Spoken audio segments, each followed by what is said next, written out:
There's some key probe positions which you'll be practicing today in your practical sessions, but it's also a good habit to get into to look at all 8 key probe positions on the chest. There's 4 on each side. And in what we're looking at, if you delineate the chest as far as the sternum, the anterior axillary line, and the posterior axillary line, divide up the chest into 4 areas on each side. And you want to look at a representative area in each segment so that you can feel like you've had a good overall picture of what's going on with the chest. This patient is lying down. Most of the patients you'll see in the hospital are lying down. That we ultrasound, although it is possible to image the back. And what we're teaching you today is primarily we focus on the anterior because there are there's gravity, and essentially if you're on your back for any length of time, any kind of fluid in your lungs will go to the back and you'll get false positives. So we really want to image the front and the sides to tell us what is going on in the lung. Anteriorly is the best place to look for pneumothorax. We'll talk about that in a few minutes. But if you think about it, if you're supine and you have air that has escaped from inside the lung into the pleural space, where is it going to be if you're on your back? It's going to be anterior, right?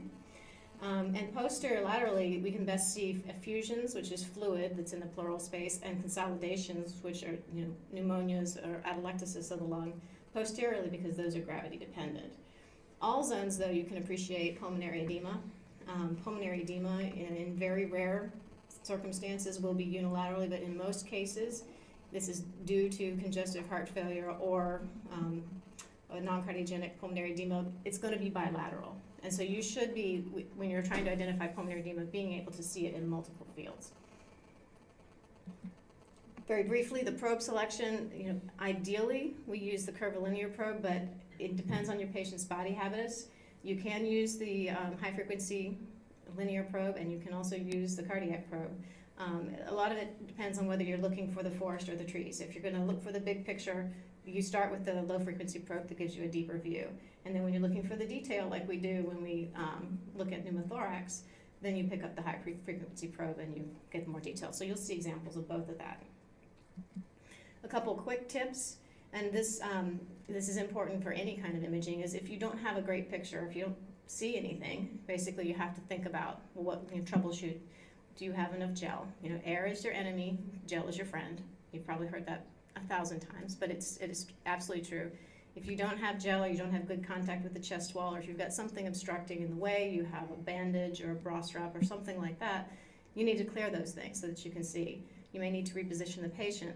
And you also have to consider is the reason you can't see anything is because there's air in the tissues or air in the thorax, like a pneumothorax, and it's obliterating your image, and that tells you something too. So looking at the overall picture is important. Very quickly, I'm going to review lung anatomy. I know you've all had this on histological and gross levels, but the lung is divided, and we're really interested in what's at the periphery of the lung. The terminal bronchioles branch into the alveoli. These are divided off from each other in interlobular septi. And so if you look at that histologically, this is a normal lung. You see the terminal bronchiole and all of the little alveolar sacs off the end. This is what it appears like in pulmonary edema. So you can see that the air is replaced by fluid. You'll also notice that the interstitium in the picture of pulmonary edema is quite a bit thicker than the interstitium in a normal lung, and that's going to be important to note. Looking back at the picture, the pleural line, it is also sometimes referred to, you'll hear it referred to as the VPPI, which is the visceral parietal pleural interface. It basically just means where the visceral, the parietal pleura come together and they move on each other. So these terminal bronchioles go all the way out to the periphery of the lungs, and the interlobular septae come up to the surface in a perpendicular fashion. That is important also to note, because it will explain some of the artifacts we see in a moment. Also, most people, these interlobular septae are about 7 millimeters apart. It's not a key that you understand and you remember that number per se, but just approximate in your head about how far these structures are apart. So now that you remember what the lung looks like, and we've talked about which probe to use, what you're really interested in is when you're looking at someone's lung, is it normal or not? And the way that we ascertain that is to look for some artifacts that are classic in certain situations. One is A lines and one is B lines, and of course you're asking them what are A lines and what are B lines, and we're going to explain all that. A lines are horizontal artifacts. They're repetitive, they're from reverberation due to ultrasound waves that have gotten trapped at the pleural line. So anytime you have two things next to each other, two substances or tissues next to each other that have a really different acoustic impedance, for instance, pleural line and air right next to it, you're going to have, that sets up a reverberation at that interface. The ultrasound waves get trapped right there and they reverberate back and forth. And what happens is the probe reads that as a deeper structure. You can see A lines in normal lungs or in pneumothorax because A just means air. It doesn't tell you where the air is, it just tells you there's air. The air could be in the lung in a normal situation or it could be outside the lung in a pneumothorax. So to show you what we're looking at here, this is the chest wall. This is obviously a high frequency probe.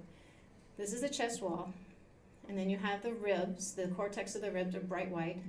The pleural line, or visceral parietal pleural interface, is just below, usually about a ½ centimeter below the ribs, depending on the patient's body habitus.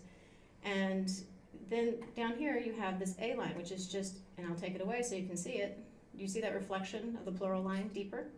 That's artifact. That's not really there. It's the fact that ultrasound waves have gotten trapped in that bright white pleural line that has very different acoustic impedance than the air right underneath it. And it sets up a resonance back and forth. And occasionally that resonance goes back to the probe, and the probe sees, well, the signal took a little while longer to get back, so there must be something deeper that's creating that signal. So you will see these repetitive horizontal artifacts, and I'll give you some more examples. You'll also notice that the A lines are spaced equidistant from the space from the chest wall down to the VPPI is the spacing that you'll see. And if you take a probe or increase the depth, you'll see that that spacing remains consistent throughout. Okay. Another example, just a reminder, the air is just not a good transducer of sound. The sound will reach that pleural line there, and it will just, most of it will scatter back. But the ones that do reach back to the probe in an organized fashion will create an image, and that's the pleural line. However, some of those sound waves reach the pleural line, and they get stuck in the pleural line, and they reverberate, and they reach back to the probe later, and it ends up interpreting that as lines that are lower. Can everybody see that? Mm-hmm. It's just an artifact. Your lungs are not striped. This is because there's air, and the difference between the air and the pleural line is creating this artifact. Okay, so normal lung will have A lines. Also, pneumothorax will have A lines as well. So A line does not necessarily mean normal, but you will see A lines in normal lungs. Yes, you had a question? It doesn't really depend on what frequency you use. You'll see this artifact because there's such a huge difference between the acoustic impedance of the pleural line and the air next to it that there will be a resonance phenomenon with most any probe you pick. Will the depth of the line change or not? It doesn't change. It's still the same distance. The depth of the line is from the chest wall to the VPPI is the spacing. You'll see multiples of that as it goes down. Okay? Good questions. So when you're wondering whether you have normal lung or not, you are looking for, well, are the A lines gone? Because if the A lines are gone, then that means there's not air there. There's something else has replaced the air in the lung, and that could be anything. That could be blood. It could be edema, infection, contusion, tumor. Any number of things can obliterate the A lines, and then you have to start thinking what has taken its place. So now we're going to get into what are B lines. B lines are actually vertical artifacts that erase the A lines. So the normal aerated lung has A lines, but if you have B lines, these are artifacts created by fluid in the lung that will obliterate the A lines. So normally these vertical comet tails, you can have a couple little ones that are normal. You can have up to 4, some people say 3, can be normal. But if you have multiple diffuse B lines in multiple fields, then that is abnormal. That is fluid that has overtaken the air in the lung. And you remember that histology picture we just showed you with the thickened interlobular septi and the fluid in the alveoli. It could also, that fluid is next to the air in the lung and will create a reverberation, but the reverberation in that case is vertical. And I'll explain why in just a moment. So here's an in-motion picture of what B lines look like. The fluid is replacing the air. It looks like a light show. And you'll notice that there's multiple, and they go all the way to the edge of the screen, and the A lines have disappeared. Another example, these are finer B lines, and there's a physiology behind why these look a little bit different than the others, which I'll touch on. So the reason the B lines happen is, again, it's an artifact that you have to interpret what the artifact is because you can't actually see the lung. The sound waves are trapped in the fluid that's in the interstitium. Remember the interstitial walls, the interlobular septae, are about 7 millimeters apart. When those get thickened with fluid, the sound waves get trapped in that interface and will create a reverberation, and the reverberation is vertical because those septae are vertical compared to the chest wall. They come all the way up to the chest wall perpendicularly. So as the ultrasound beam reaches that interface and creates a reverberation, it creates multiples of this reflection, and therefore you end up with a comet tail. You'll see two different types or natures of B lines. One is the more gross appearance, which is what you're seeing on the left there. That is interstitial edema. Generally, that's fluid that's in the interlobular septae, but maybe not in the alveoli yet, but still it's a fluid that's not normally in the lung. And those tend to be spaced about 7 millimeters apart up at the chest wall. The one that on the right that looks more fine and diffuse, that's when you progress from just interstitial edema into alveolar edema or ground glass or more significant pulmonary edema, so that the fluid is actually in the alveoli, and that means alveoli are spaced only about 3 millimeters apart, so you have just a kind of a diffuse B line. Appreciate the difference there? Okay. All right, so just to review, the key findings when you have pulmonary edema or alveolar interstitial disease, which can be cardiogenic, non-cardiogenic, could be fibrosis. There's many things that can create this, but essentially what it is you don't have air, you have something else in the interstitium of the lung that's replaced the air, so your A lines are gone, and then you have comet tails that go all the way to the edge of the screen. They're multiple and in multiple fields. Just a few more examples. B lines versus A lines, the horizontal versus the vertical. And just some stills of different ways that the B lines can appear. Chest x-rays, if you've had any radiology, you'll have heard the term curly B lines. And on a chest x-ray, a curly B line is this perpendicular to the chest wall opacity that represents pulmonary edema. So you can see the B lines on ultrasound and B lines on chest x-ray, same terminology, describing the same thing. So when you later on hear somebody refer to a chest x-ray that has curly B lines, that's a marker of pulmonary edema, and that's what they look like, and so you can imagine why they look the way they do on ultrasound. Okay.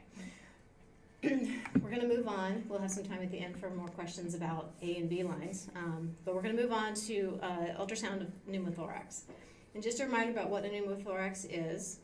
Normally, your lung is inflated. It's like a balloon. It's covered with the visceral pleura, and the chest wall is covered with the parietal pleura, and normally they're adhered together, usually almost like a suction, a very thin layer of fluid between the two. And if any air gets in between those two layers, the lung will just collapse. You lose the suction. So a pneumothorax is when your lung has collapsed and air has entered the chest cavity instead. Pneumo meaning air, thorax meaning chest. So you start at the midclavicular. You use the high-frequency probe again because we're looking very superficially. We're looking for the pleural line, which is only a centimeter or two underneath the surface in some people. You choose the high-frequency probe. You start in the second intercostal space. The orientation is towards the orientation marker is towards the head, and you move downwards anteriorly and then splay laterally so that you're getting images in all four quadrants. You have to do it a little bit more laterally on the left so that you avoid the heart. What you also want to do is when you put the probe on the patient, you want to watch them breathe through a few respiratory cycles, because what we're trying to pick up here is the pleura moving. So you have the visceral line and the parietal pleura together in a normal patient, and if you're breathing, then there's motion at that interface when you breathe. If your lung has collapsed, there won't be any motion at that interface because the lung is way down here. There's three big things you're going to look for with a pneumothorax. One is the pleural line. We just talked about that. The other is lung sliding. And the last is when you can put an M mode line through the pleural line, put the image in M mode and watch over several respiratory cycles what happens through that line, and you can actually see whether the lung is moving underneath due to an artifact that it creates on the M mode. We have several examples of that. So again, your anatomy, identify your pleural line. Remember that you have the ribs, which also hyperechoic at the cortex, and there's usually rib shadows behind the ribs. Some people call this the bat sign, so that you have the cortex of one rib and the cortex of the other rib is the wings and the pleural line is the body. You can kind of see that. You're looking for that. That's what you want to see in your image. The rib on either side and the pleural line in the middle. You may see A lines. If you do, does that mean you don't have a pneumothorax? No, because A means air. Doesn't necessarily mean the air is inside the lung, it could be outside. You may see B lines if the patient has pulmonary edema. If you see B lines, do you think that the patient has a pneumothorax? Right. If you see B lines, the patient does not have a pneumothorax because B lines are originating from the interstitial edema that's from the lung. And so if you have lung in the field and it's up at the chest wall, then your lung is not collapsed by definition. So we'll show you some pictures of that. When you have a pneumothorax, this interface is obliterated. Essentially, you will have the parietal pleural line, but you will not see the motion of the visceral at the parietal line.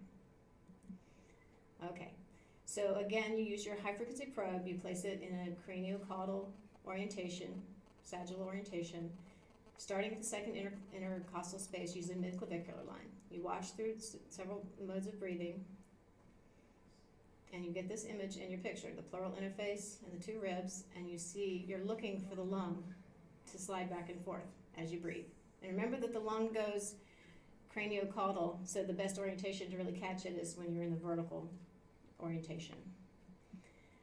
So remember that air impairs transmission of sound. So when the lung is up, you will see sometimes very faint B lines, you'll see A lines, but you won't see deep into the lung unless the lung is consolidated or something wrong with the lung.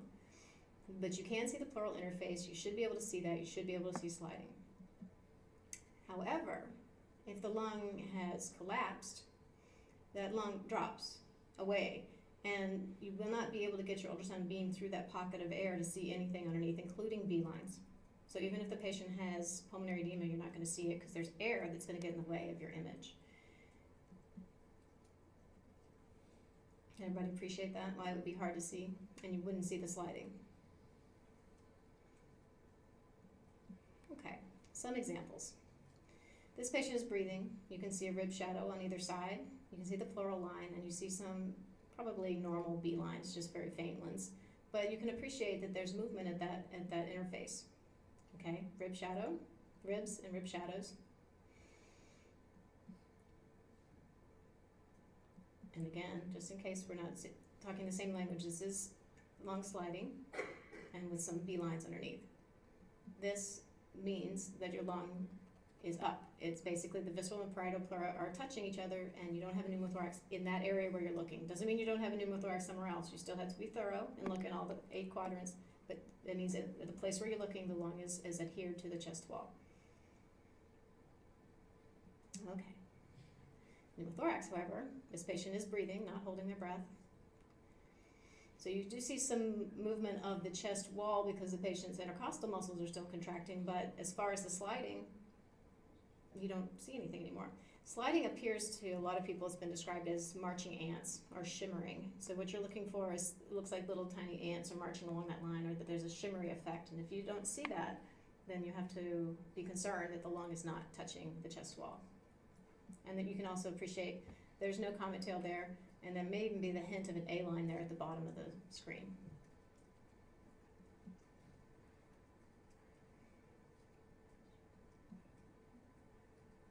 Okay? All right. Moving on. Just a couple examples. Is this lung sliding? So, pneumothorax or not? No. No. Good. You're experts now. That's really all you need to know. How difficult is it to get that image? Very easy to get the image. You will all be flying through this and then looking at kidneys and hearts later today because it's very easy to get the image. Okay, so we're moving on to the M mode. So if you put an M mode line through that interface, through the plural line, and watch it over time, you end up having an image that we call sky, ocean, beach. You'll hear it also referred to as the seashore sign. Either way, the soft tissue creates a striped appearance. The plural line is bright white, and that's kind of like where the ocean meets the land. And if the lung is sliding underneath that plural line, you get a grainy effect due to the motion. You can't see the lung itself, but you can see the motion artifact. So basically that graininess is the beach, and that means the lung is moving, and it's in the picture. So that sky, ocean, beach is normal. If the lung has dropped, the beach disappears, because you just basically have stripes the whole way down, because all you're getting are reverberations from the soft tissue. You can't see any lung, you can't see motion of the lung, so the beach drops out of the picture, and you have a barcode or stratosphere sign.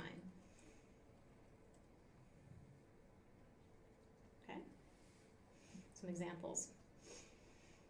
This is an M mode through the plural interface with, you can also appreciate, even though it hasn't gotten all the way across the screen, that you have very definite sky, ocean, with the plural line being the horizon of where the ocean meets the land, and a beach, more inferiorly. That's due to the motion of the lung. Okay? And by contrast, we have an upper picture where you can appreciate an A line, which tells you could be pneumothorax, could be normal, but then when you put an M mode through it, you have no beach. And this is a pneumothorax. It looks like a barcode. So this is what we're looking for. In your models today, I'm sure nobody's going to have a pneumothorax, but if you ask them to hold their breath very carefully, like when you're doing an M mode, get sky, ocean, beach first, but then ask them to hold their breath and really, ask them not to move at all, and you'll be able to see the stratosphere sign, the barcode. Because if the lung's not moving, you won't get that graininess. Sky, ocean, beach.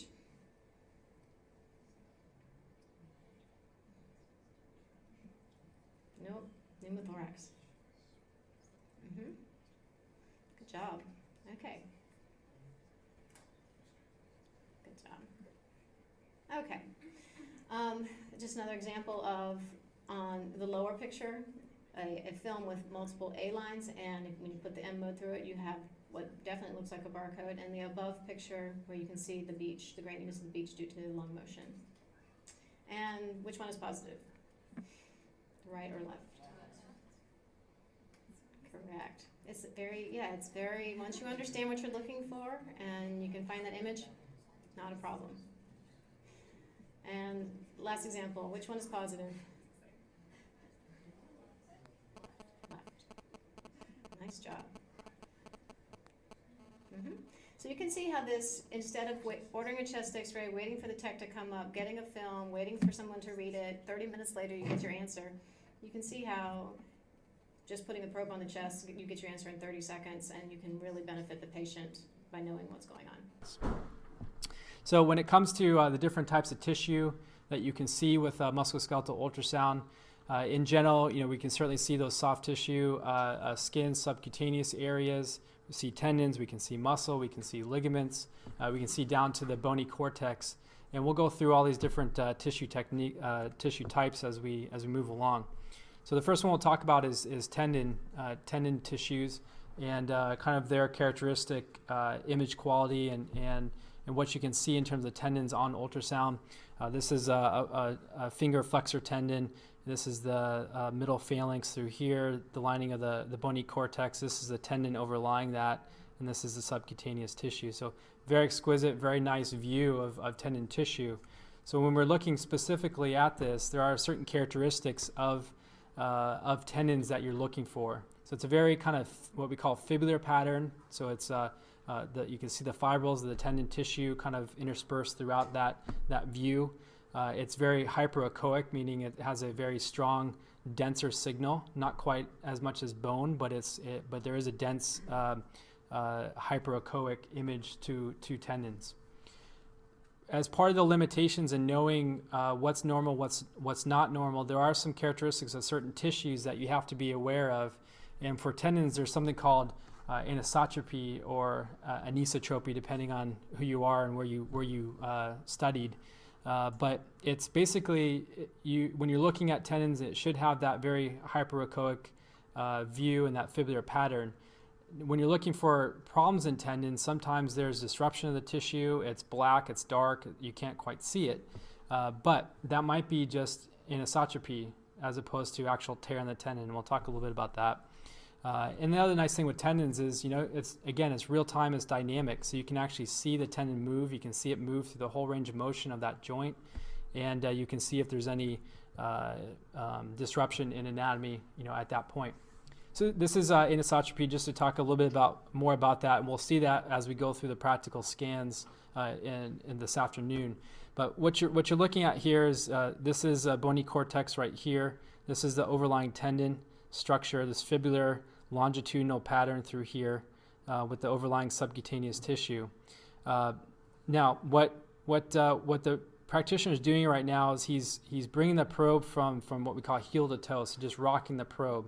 And as you do that, what you can see is, look at this area here, it goes black, but then it comes back into view with that fibular pattern, goes black, and then comes into view with the normal fibular pattern.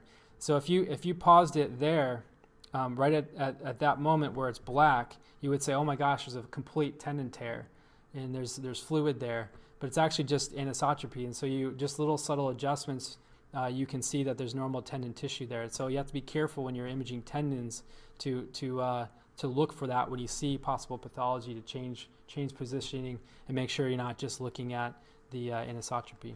And basically, it has to do with how perpendicular the transducer is to the tendon. And if it's not complete perpendicular, then you're not going to get those sound waves coming back to the crystals, and so it's gonna come out as potential pathology. So again, when you're imaging the tendons, it should be very nice, consistent, homogeneous tissue, fibular pattern, hyperechoic, and again, you can see that tendon move through its whole range of motion as you flex and extend the joint space. Now, when we look at pathology with tendons and looking for, putting it in the clinical perspective of the patient and looking, is this tendonitis, or is this anywhere along the spectrum over to what we call tendinopathy, which is more chronic disorders in tendons. Tendonitis is just that kind of acute process, inflammatory process, and lots of inflammation and swelling. And so what you're going to see on the ultrasound is just that fluid, that inflammation, that swelling around the tendon. As opposed to more tendinopathy or chronic tendon problems, it's going to be more thick tissue, disruption in the actual tendon tissue and architecture. There's going to be thickness. There's going to be changes in that echogenicity in the tendon itself. And I mentioned earlier, in terms of that power Doppler, with tendinopathy or chronic tendon problems, there tends to be new vessel formation we call neovascularization in the tendon. So you put that power Doppler on, you can see some of that neovascularization that is specific to that area of pathology as opposed to the rest of the tendon. And then in general, you can see other changes, like we hear about calcific tendonitis. We typically hear about that in the shoulder, rotator cuff muscles. And just like bone, the calcific changes that you can see on this image here tend to be very thick, hyperechoic structures. So these are calcific changes within the tendon architecture through here. And just like bone, you're going to get a lot of deep shadowing below that very hyperechoic thick tissue because the sound waves don't penetrate through. So you see nice normal tendon tissue coming across, and you see this calcific change. So a nice example of some of the pathology that you can see. And then when it comes to actual tendon tears, just like any other tissue in the body, muscle, and other ligaments, you can have partial tears or complete tears, and what you're going to see on ultrasound kind of corresponds with that as well. But basically looking for that discontinuity in the fibers, tear within the fibers. When any tissue in the body tears, it's going to bleed, so you're going to see that hematoma, local fluid collection. Fluid basically is anechoic, or basically no signal, it's black. And so you're going to see this anechoic area or black or fluid collection within the tendon architecture with tearing in the tendon itself. And then again, it's very dynamic, and so it's pretty neat. You can then flex that tendon through its range of motion, and you actually see retraction of the tendon. and instead of full, nice, smooth movement. So you can actually see that tear functionally, and that can be very helpful to kind of evaluate how significant the tear is. This is just an example of a partial tear. It's a little grainy, but this is the normal tendon fibular hyperechoic pattern through here, and then more superficial is this localized hematoma, disruption in the tissue architecture, and distension of the tissue with that localized hematoma. So that's that partial disruption with focal hemorrhaging. Then complete tear, basically what you can see on this image here is this is the leading edge of the tendon, should be connecting to this part of the tendon, but there's obviously disruption there, retraction of the tendon, localized fluid collection, and if you were to take that through range of motion, you would basically see that tendon stub basically retract, and you can see that dynamically. So that can be quite helpful. So we'll move on to muscle. Muscle is another thing that you can see very nicely with ultrasound, very superficial. Just like tendons, muscles have a very specific pattern in terms of imaging. A muscle tends to be a little bit more hypoechoic. It's not as thick, it's not as dense as, say, a tendon or a ligament. So it's more hypoechoic. It has also this kind of fibular pattern, but it has to do with kind of the interwoven connective tissue within the muscle itself. So on this image here, this is superficial subcutaneous structures. This is the connective tissue kind of fascial plane for the muscle. Deep to that is this kind of fibular striated component of the muscle. Connective tissue coming into another fascial layer here, and then deep to that, again, fibular kind of striated aspects of the muscle, deep muscle structures. So again, it tends to be more hypoechoic, but then you have that hyperechoic connective tissue fascial planes, and you can see that quite nicely on the ultrasound. That was a longitudinal view. This is short axis view or transverse or axial view, different terms for that. Again, more hypoechoic muscle structure. This is the deep bony structure here. So superficial, that is the muscle, and these are these connective tissue dots that in short axis view are referred to as kind of starry night pattern. You'll hear that term tossed around when looking at short axis view for muscle, as that starry night is just that interwoven connective tissue. So calf muscle, this is just a nice view, longitudinal view of a calf muscle, connective tissue planes, deeper fibular pattern of the muscle here, connective tissue planes, real image dynamic view moving across the distribution of the muscle. This example of muscle rupture, so this is a complete rupture. Again, just like the tendon, you'll see the retraction or the stub of the actual muscle tissue. So that should be connected to here. These are the fascial planes through here. This is the muscle tissue back here and is retracted. Partial tear, you're going to see maintenance of those connective tissue fascial planes, but you're going to see that kind of intrasubstance partial tearing of the muscle. Again, just disruption of the muscle tissue and maybe localized hematoma. This is a patient I saw just a couple weeks ago, calf or gastroc tear with a corresponding hematoma. So I'm just moving through the spectrum of the hematoma through here, and we'll replay that image.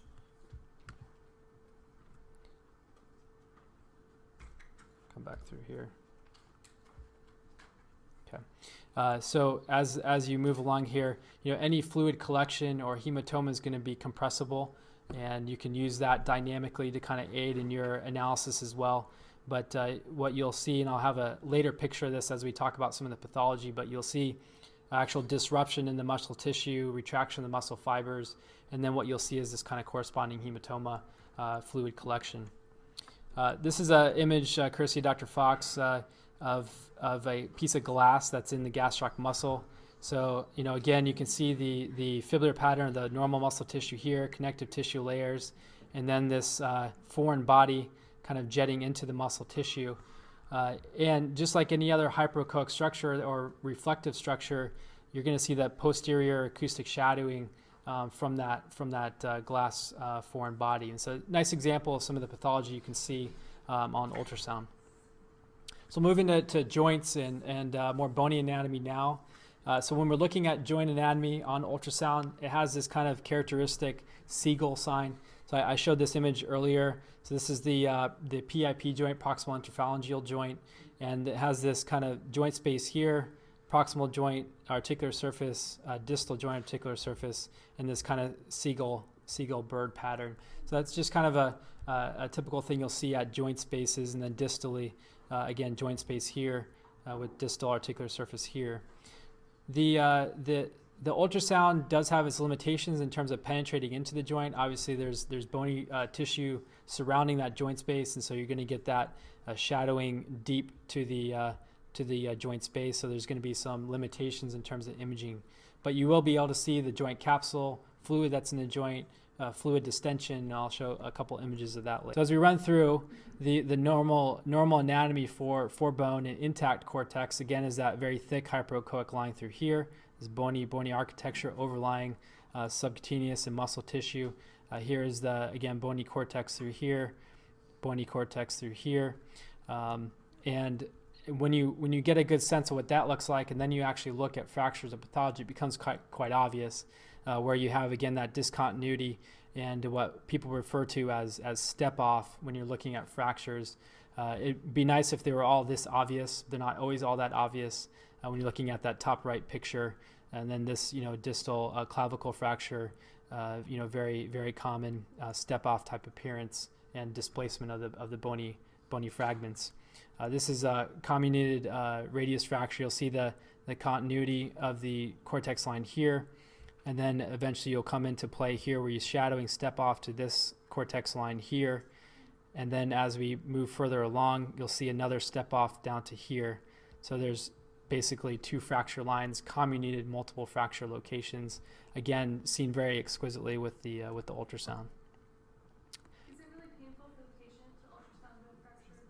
Not so much, and you actually use the site of maximal tenderness as a guide to where to image on the bone as kind of your protocol to find it.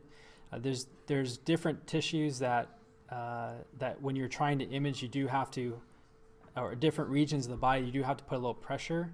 But most of the time, especially with these forearm bones or bones that you're typically going to image for fracture visualization, you don't really have to push that hard. You just place the probe on the surface of the skin, and there typically tends to be a lot of fluid collection, and hematomas in association with fractures. And as we know, water and fluid helps the penetration of the sound waves, and so the hematoma actually helps a little visualization of the actual fracture, so you don't have to push that hard. And so you do find that maximal point of tenderness and then visualize there. Also, sorry if I may interrupt, with fractures, as long as the bones are not moving around, there's usually not that much pain associated with the fracture. I mean, I had a guy a couple nights ago he had both bone fracture of his forearm, and his arm was so angulated, and he was just kind of sitting around looking around the room, sort of calm. And everybody kept looking at it like, wow, that looks like it really hurts. But it's when you start to move the bones around, that's where the true pain is. So when you're doing an ultrasound, you put so much gel on it. It's actually, you can get gel out of the refrigerator. I always keep the bottle in the refrigerator. And so you can put some chill gel on there, and then you don't even touch the skin. The ultrasound touches the gel, and then it's actually painless to do an ultrasound for a fracture. As long as you're not moving the bones. Once you start moving the bones around, then the patient will let you know about it. For sure. All right, so and then a couple more views of bony discontinuity here, and then as it relates to actual clinical application and reducing fractures, you can see that very well on ultrasound. So this is where the patient would be painful, but hopefully at this point you've done a hematoma block and local anesthesia for the area of the fracture, and then you can see quite nicely as you're moving that fracture location and reducing it. You can see good mobility and visualization of that, and then you can then follow that up with an ultrasound image that shows good post-reduction in anatomical alignment.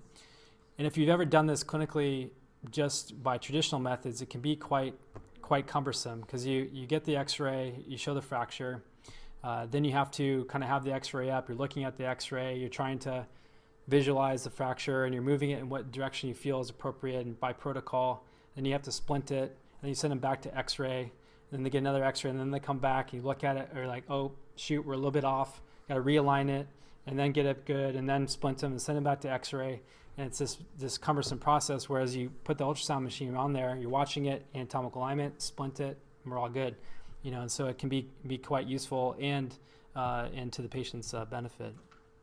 So now that we kind of have a sense of what tendons are supposed to look like, bones are supposed to look like, muscle, and we've seen a little bit of the pathology, we'll kind of jump into a couple specific anatomical regions and get a sense for what you can actually use in a clinical setting, and like in my practice, sports medicine practice, what we can see, what certain diagnoses we might be able to use this for, and what they look like on ultrasound, just so you guys could get a sense of that.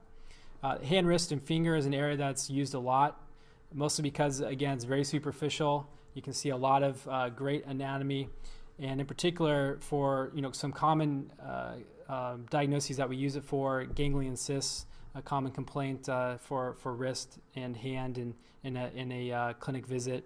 Ligamentous disruption, so specific for the hand, that ulnar collateral ligament on the thumb, the ulnar aspect of the thumb, MCP joint. It can be very easily visualized, and again, that's one area where we use that dynamic imaging. It can be very, very useful for diagnosis. Tendon injuries, whether it's your extensor or flexor tendons. Decor veins, tenosynovitis, a very, very common complaint in the clinic. Again, can be very easily visualized. I'll show some images of that. And then carpal tunnel is an area that ultrasound is being used for a lot, not only for imaging, but ultrasound guidance for injections of the carpal tunnel.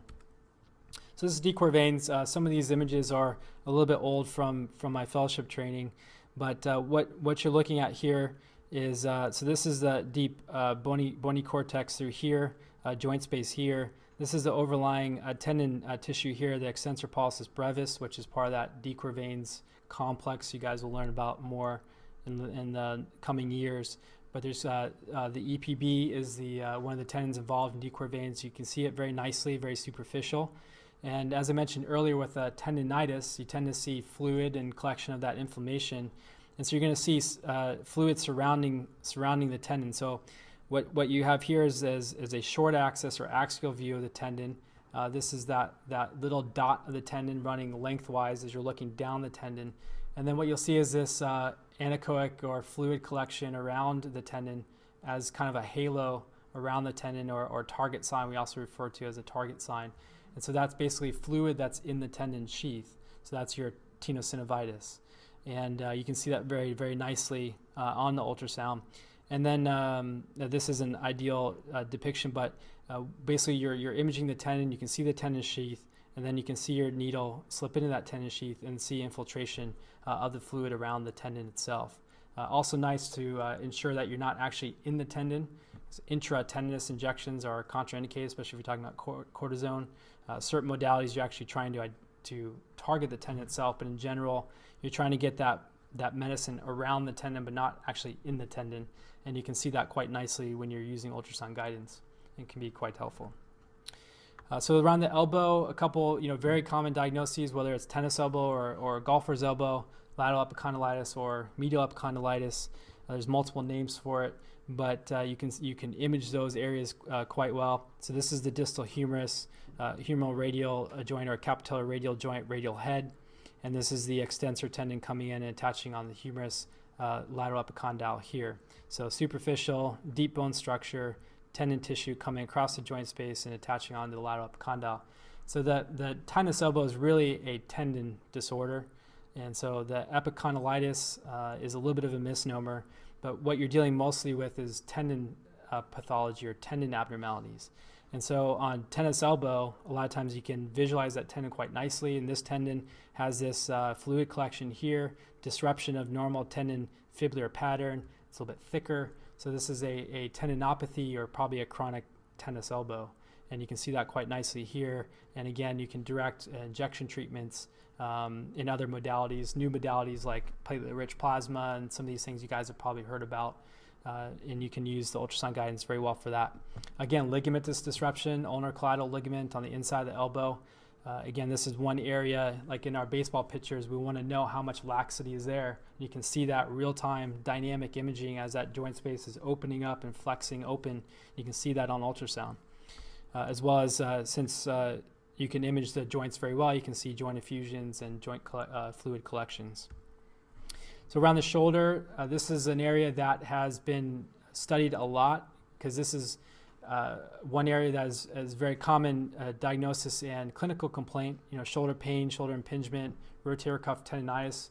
A big reason why patients come into the clinic, and a big reason why we order a lot of MRIs. And so people are trying to find out, can we use ultrasound in the office, avoid MRIs, avoid healthcare costs, and is it a reliable modality to diagnose these rotator cuff tears or rotator cuff tendinopathies?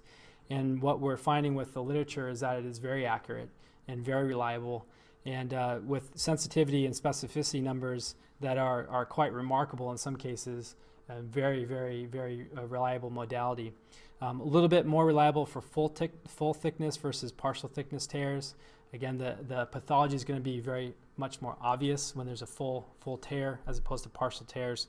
But either way, very accurate. And as you guys go through your training, you'll kind of get a sense for kind of good and bad sensitivities and specificities. And these are quite good numbers when you're looking at reliability. Also around the shoulder, you can see biceps tendinopathy. We can look a little bit at that when we go through the practical portion, as well as AC joint arthropathy. And we'll talk a little bit more about that. So this is biceps tendon. This is kind of a short axis view short axis view of the long head of the biceps tendon as it comes up through that bicipital groove in the shoulder. So this is the humerus, and this is the bicipital groove between those humeral condyles. And the biceps tendon sits right in this little groove here. And it's a very easy thing to image, and we'll show you guys that during the practical component. But it's a very, very easy way to identify that biceps tendon. And you can see if there's any pathology in the biceps tendon. You can see if there's that target sign.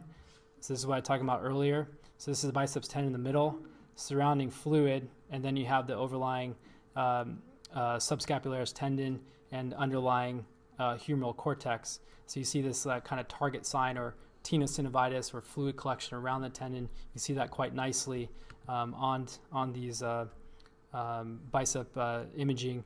And this is just the humeral head going into external internal rotation. And as it comes into external rotation, you can see the subscapularis coming across the top. So very easily imaged rotator cuff tendons on this modality, and you can see it quite well. So AC joint is kind of an interesting one when it comes to ultrasound because it seems like a very superficial joint, very easy thing to inject, but it's also very, very small. And sometimes body habitus doesn't allow you to locate it quite well. And if you remember, one of those studies in the literature review I showed was one study looking at AC joint injections, and the failure rate was pretty high. And so you're trying to get this little 25 gauge needle into this really tiny joint, usually doing it in the setting of joint arthritis or calcific changes. That's what you see here. So this is the AC joint. This is clavicle. This is the chromium process. This is the AC joint space. This is part of the joint fluid, calcific changes. And if you're trying to get in not only to a small joint, but there's a bunch of calcium and bony spurs around it, it can be kind of hard. But you put that ultrasound probe right on top of the shoulder. You see exactly where that joint is, and then boom, you can head right at it. And it's quite an easy injection to do with ultrasound guidance as opposed to without. The hip and groin is another area where ultrasound is being used more and more, especially in the sports arena, for either intra-articular injections, again, avoiding fluoroscopy and radiation exposure. The more superficial diagnoses, trochanteric bursitis, which is one of the most common hip complaints that I see in the clinic. Very easy injection to do under ultrasound guidance. You see exactly where you're going, very superficial structures, as well as muscle injury. So here's adductor muscle tear and associated adductor tendon. So you see this collection of hematoma, tissue disruption, and retraction of tissue in the area of tear. In the groin and the hip is an area where MRI is traditionally less reliable, and it's very hard to image some of these subtle muscle weaknesses or muscle fascial herniations. And there's things like sports hernia, which is this very nebulous topic where you could have pathology involving either hernia structures or muscle tears or tendon tears, and a lot of different things that can happen in sports hernia that very traditionally is not imaged on MRI, but we see very well with ultrasound. And these are some of the muscle tissues that sometimes can be involved in sports hernia that you can see quite well with ultrasound. Another very common source of pain in the groin in athletes particularly is a osteitis pubis, or just kind of chronic changes at the pubic symphysis, inflammation.